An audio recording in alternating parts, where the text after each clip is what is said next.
السلام علیکم ورحمۃ اللہ وبرکاتہ۔ محترم ناظرین کرام، آج کا سبق قرآن شریف کے 30ویں پارے یعنی عما پارہ کا سورہ ہے۔ سورہ الم نشرح کہیں یا سورۃ الانشراح۔ اس سورت کے اندر 8 آیتیں ہیں اور آج اسی سورت کو تجوید کے ساتھ پڑھایا جائے گا۔ تجوید کے ساتھ قرآن شریف کو سیکھنے کے لیے آپ ہمارے سبق میں شرکت فرمائیں۔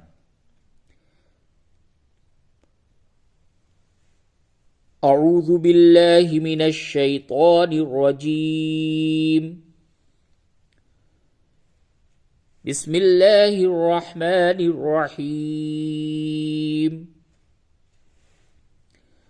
ہر آیت کو 2 دفعہ پڑھا جائے گا۔ پہلی دفعہ ہجے کے ساتھ پڑھا جائے گا تاکہ جو لوگ نئے سیکھنے والے ہیں ان کے لیے نہایت ہی آسانی ہو، اور اس بات کو یاد رکھیں کہ جو لوگ قرآن شریف کو ابھی سیکھنا جنہوں نے شروع کیا ہے ان کے لیے ہجے کرنا نہایت ہی لازم ہے۔ بغیر ہجے کے اگر آپ پڑھتے ہیں تو بس آپ اتنا ہی یاد کر سکتے ہیں جتنا کہ آپ کو رٹا دیا جائے، لیکن اگر آپ ہجے کے ساتھ پڑھیں گے تو چند سورتیں اگر آپ ہجے کر لیتے ہیں تو بقیہ پورے قرآن شریف میں آپ خود سے پڑھنا، خود سے ایک ایک حروف کو سمجھنا، ایک حرف دوسرے حرف سے کس طریقے سے جڑا ہے، اس کے ایک دوسرے کے آپس میں تعلقات کیسے ہیں، اس کو سمجھنا آپ کے لیے نہایت ہی آسان ہوتا ہے۔ اس لیے قرآن شریف کو جب آپ ابتدا میں سیکھنا شروع کرتے ہیں تو سب سے پہلے آپ اس کو ہجے کرنا سیکھیں۔ تو چلیے آیت نمبر 1 کو پہلے ہجے کے ساتھ پڑھا جائے گا، اس کے بعد پھر اس کو رواں یعنی بغیر ہجے کے پڑھا جائے گا۔ حمزہ زبر ا، لام میم زبر لم، علم، نون شین زبر نش، را ح زبر رح، نش رح، علم نش رح، لام زبر لا، کاف زبر کا، لکا، علم نش رح لکا۔ ہا کو حلق سے صحیح طریقے سے ادا کریں، نش رح لکا۔ صاد دال زبر صد، یہ جو دال ہے اس کے اوپر جزم بنا ہوا ہے اور یہ ریڈ کلر کا ہے، تو یہ قلقلہ، یہاں پہ کیا ہوگا؟ قلقلہ ہوگا۔ 5 حروف قاف تا با جیم دال، یہ 5 حروف کے اوپر جب بھی جزم ہو یا ان 5 حروف پہ جب وقف کیا جائے تو اس صورت میں ان 5 حروف پہ قلقلہ ہوگا، اور قلقلہ میں مخرج میں ایک قسم کا ٹکراؤ پیدا ہوتا ہے، جیسے صاد دال زبر صد، صد دال میں ٹکراؤ کی آواز آ رہی ہے، صد، را زبر را، کاف زبر کا، رکا، صد رکا۔ صد رکا پہ آپ وقف کرتے ہیں کیونکہ یہاں پہ آیت بنا ہوا ہے، تو اب کاف کے زبر کو ہٹا کر کے کاف کے اوپر آپ جزم لگا دیں، یعنی کاف کو ساکن کر دیں۔ ساکن اس حرف کو کہتے ہیں جس کے اوپر جزم ہو۔ تو صد رکا کو جب آپ ساکن کریں گے تو ہوگا صد رک۔ اب دیکھیں کاف میں قلقلہ نہیں کرنا ہے، صد رک۔ اب پوری آیت کو یوں پڑھیں، الم نشرح لک صدرک، الم نشرح لک صدرک۔ آیت نمبر 2، واو زبر و، واو زبر و، و، ضاد عین زبر ضاع، نون الف زبر نا۔ الف جو ہے یہ مدہ ہے، الف سے پہلے والے حرف پہ جب زبر ہو تو وہ الف مدہ ہے، اس کو کھینچ کر کے پڑھیں۔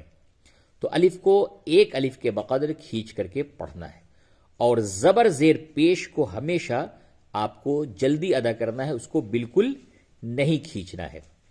تو یہاں پہ نون الف زبر نا اتنا کھینچیں گے، لیکن واو واو زبر وا، واو زبر وا، واو زبر وا، وا نہیں بولیں گے، غلط ہو جائے گا.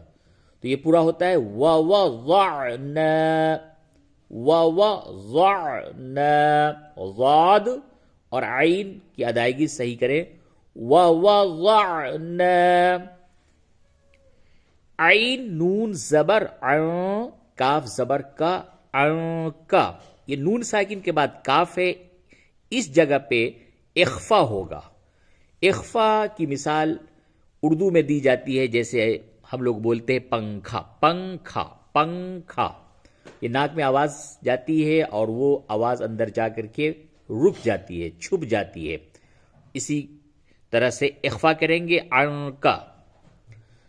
وَوَضَعْنَا عَنْكَ، واو زا زیر وز، را زبر را، کاف زبر کا، وز را کا. وز را کا پہ وقف کریں گے، کاف کو ساکن کر دیں گے تو کیا ہوگا؟ وز رک. وَوَضَعْنَا عَنْكَ وِزْرَكَ. اب دونوں آیت کو پڑھیں. أَلَمْ نَشْرَحْ لَكَ صَدْرَكَ وَوَضَعْنَا عَنْكَ وِزْرَكَ. اب اس جگہ پہ جو یہ الف ہے، الف خالی ہے، لیکن اب آپ کو یہاں سے پڑھنا ہے تو الف کے اوپر جب بھی الف کے بعد لام ہو تو اس الف کو زبر دے کر کے پڑھیں گے، یاد رکھیے. اور اگر آپ ملا کر کے آیت نمبر 2 اور 3 کو پڑھتے ہیں تو کاف کو لام سے ملا دیا جائے گا، پھر الف کی حاجت نہیں رہے گی، کل ہو جائے گا، کاف لام زبر کل، وزرک الذی. لیکن اس جگہ پہ اگر کسی نے وقف کر دیا وزرک تو اب یہاں پہ پڑھیں گے الذی، الذی. تو قاعدہ کیا ہے؟ الف کے بعد جب بھی لام ہو تو اس الف کے اوپر زبر دیتے ہیں. اب جب الف کے اوپر زبر دے دیا تو اب وہ الف نہیں بولیں گے بلکہ اس کو حمزہ بولیں گے، کیونکہ الف ہمیشہ خالی ہوتا ہے. جس الف کے اوپر زبر زیر پیش یا دوسرے حرکات ہوں وہ حمزہ ہوتا ہے. تو اب ہجے میں اسے یوں کہیں گے، حمزہ لام زبر ال، لام زبر لا، ذال یا مد زیر ذی، الذی، الذی. یہ یا ساکن سے قبل زیر ہو وہ یا مدہ ہوتی ہے، تو یہ یا مدہ ہے. الذی. حمزہ نون زبر ان، قاف زبر قا، ضا زبر ضا. الذی انقض. حمزہ نون زبر ان، قاف زبر قا، ضا زبر ضا، انقض. اس جگہ پہ بھی اخفا ہوگا، نون ساکن کے بعد قاف ہے. نون ساکن یا تنوین کے بعد 15 حروف حروف اخفا ہیں، وہ جب بھی آئے تو وہاں پہ ناک میں آواز لے جا کر کے اس کو چھپاتے ہیں، جس طرح سے اردو میں پنکھا بولتے ہیں. تو انقض، الذی انقض. ضح زبر ضح، را زبر را، کاف زبر کا، ضح رکا. ضح رکا پہ جب وقف کیا جائے گا تو کیا ہوگا؟ کاف کو ساکن کر دیں گے تو ضح رک ہوگا، ضح رک. الذی انقض ظہرک. آیت نمبر 4. واو زبر وا، را زبر را، ورا، فعین زبر فع، نون الف زبر نا، ورفعنا. یہ جو را ہے اس کو پڑ کر کے پڑھیں گے. جب بھی را کے اوپر زبر اور پیش ہو تو اس را کو پڑ کرتے ہیں، اور اگر را کے نیچے زیر ہو تو اسے باریک پڑھتے ہیں. تو یہاں پہ چونکہ را کے اوپر زبر ہے، اس را کو پڑ کر کے یعنی موٹی آواز میں پڑھیں گے. وَرَفَعْنَا. لام زبر لا، کاف زبر کا، لَکَا. ذال کاف زیر ذک، را زبر را، کاف زبر کا، ذکرکا. ذکرکا. کاف کو ساکن کیجئے کیونکہ یہاں پہ وقف کریں گے، آیت ہے تو ہوگا ذکرک. وَرَفَعْنَا لَكَ ذِكْرَكَ.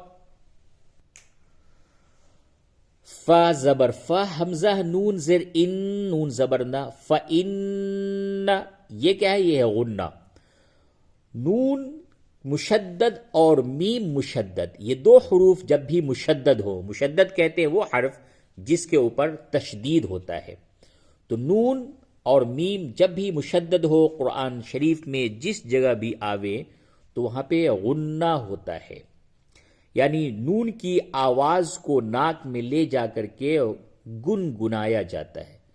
فَإِنَّ، میم زبر ما، عین لام زبر ال، معل، عین سین پیش عس را زیر ری، عسری، یہ را باریک ہوگی، جس طرح سے آپ نے یہاں پہ را پڑھا، قاعدہ پڑھا کہ زبر اور پیش جب ہو تو پر کرتے ہیں اور زیر ہو تو باریک پڑھتے ہیں، تو یہاں پہ زیر ہے تو اسے باریک پڑھیں گے، عسری۔ یا سین پیش یس را الف دو زبر رن، یسرن، اس را کو پر کریں گے۔ یسرن پہ جب وقف کیا جائے گا تو کیا ہوگا، یہاں پہ تھوڑا قاعدہ الگ ہے، سمجھ لیں۔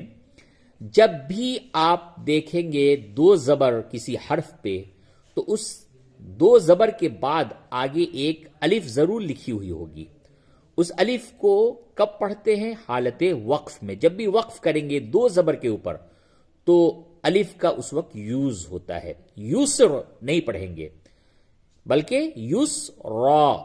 باقی دو پیش ہو یا دو زیر ہو تو پھر وہاں پہ وقف کر دیتے ہیں، جیسے علیمن ہے تو وقف کی حالت میں علیم، حکیمن ہے وقف کی حالت میں حکیم، لیکن قدیرن ہے تو وقف کی حالت میں قدیرا، بصیرن ہے تو وقف کی حالت میں بصیرا، یسرن ہے وقف کی حالت میں یسرا۔ تو جب بھی دو زبر پہ وقف کریں گے تو الف پڑھیں گے، اور اسی وجہ سے الف دو زبر کے بعد اکثر و بیشتر لکھی ہوئی ہوتی ہے۔ پوری آیت یوں پڑھیں، فَإِنَّ مَعَ الْعُسْرِ يُسْرًا، فَإِنَّ مَعَ الْعُسْرِ يُسْرًا۔ حمزہ نون زیر ان، نون زبرنا ان، یہاں بھی نون مشدد ہے، غنہ ہوگا، ان۔ میم زبر ما، عین لام زبر ال، معل، عین سین پیش عس را زیر ری، عسری، یا سین پیش یس را الف دو زبر رن، یسرن، حالت وقف میں یسرا۔ ان مع العسر یسرا، فا زبر فا، حمزہ زیر ای، ذال الف زبر ذا، فَإِذَا۔ اس جگہ پہ جو نیلا نشان ہے اس کا استعمال اس وقت ہوگا جب آپ یہاں پہ وقف نہیں کرتے ہیں۔ اگر آپ یہاں پہ وقف نہیں کرتے تو تنوین کے بعد یعنی دو زبر کے بعد آگے فا ہے، یہاں پہ اخفا ہوگا، لیکن اگر آپ یہاں پہ وقف کر دیتے ہیں، اسے یسرا پڑھ دیتے ہیں، تو پھر اب اس جگہ پہ اخفا نہیں ہوگا۔ فا زبر فا، حمزہ زیر ای، ذال الف زبر ذا، فَإِذَا۔ فا زبر فا، را غین زبر راغ، تا زبر تا، فرغت، فَإِذَا فَرَغْتَ۔ فا نون زبر فن، صاد با زبر صب، فَصَب، یہاں پہ قلقلہ ہوگا، با کے اوپر جزم ہے، یہاں پہ قلقلہ ہوگا، اور نون ساکن کے بعد صاد آیا، اس جگہ پہ اخفا ہوگا۔ فَإِذَا فَرَغْتَ فَانصَبْ۔ واو زبر وا، حمزہ زیر ای، لام کھڑا زبر لا، وَإِلَا، کھڑا زبر کو بھی حروف مدہ کی طرح کھینچ کر کے پڑھتے ہیں، وَإِلَا۔ را با زبر رب، با زیر بی، کاف زبر کا، ربی کا، را کو پر کریں گے کیونکہ اس کے اوپر زبر ہے، وَإِلَا رَبِّكَ۔ فا را زبر فر، غین با زبر غب، فرغب۔ اب یہاں پہ یہ ہے کہ را کے اوپر نہ زبر ہے، نہ زیر ہے، نہ پیش ہے، تو اسے پر پڑھیں گے یا باریک پڑھیں گے، کیونکہ اوپر قاعدہ یہ بتایا گیا کہ را پہ زبر اور پیش ہو تو پر پڑھیں گے، اور را کے نیچے زیر ہو تو باریک پڑھیں گے، لیکن یہاں پہ تو را پہ کچھ بھی نہیں ہے، نہ زبر ہے، نہ زیر ہے، نہ پیش ہے، تو اس را کے قبل والے حرف کو دیکھیں گے۔ اس را سے قبل فا کے اوپر حرکت ہے، تو پھر فا کے اوپر زبر ہے، تو اس را کو بھی پڑھ کر کے پڑھیں گے۔ فا را زبر فر، غین با زبر غب، فرغب، با میں قلقلہ کیجئے کیونکہ با کے اوپر جزم ہے۔ وَإِلَىٰ رَبِّكَ فَارْغَب، وَإِلَىٰ رَبِّكَ